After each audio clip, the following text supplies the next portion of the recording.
Connecticut residents are now in Immigration and Customs Enforcement custody in Maine, including a Waterbury man who was arrested outside his home yesterday. And the I team has spent the day looking through court records to find out why this is happening.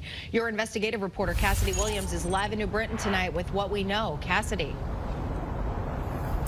A Waterbury man was due here in New Britain court later this month to face charges related to a police pursuit, but now he is in ICE custody, and he's not the only one. In January, Channel 3 confirmed reports of Immigration and Customs Enforcement agents in East Hartford, Willimantic, and Bridgeport. Now the I team has confirmed several Connecticut residents have been detained. Upon leaving his house, I believe he was picked up by authorities and taken away. Ionis Kaloidis is a criminal defense attorney in Waterbury. He says his client was detained by ICE on Thursday and taken to a facility in Maine, but he could not give us more details about who this man is. I don't have access to speak to him directly, so I can't disclose his identity without his permission.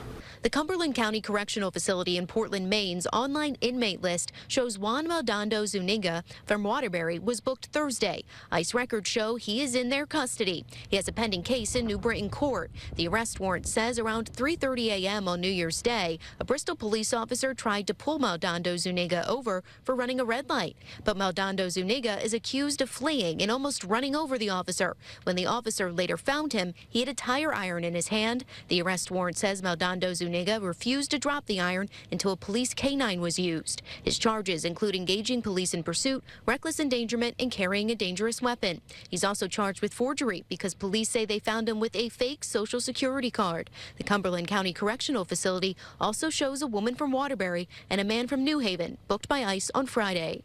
It used to be that, if you were convicted of certain offenses, you could be deported.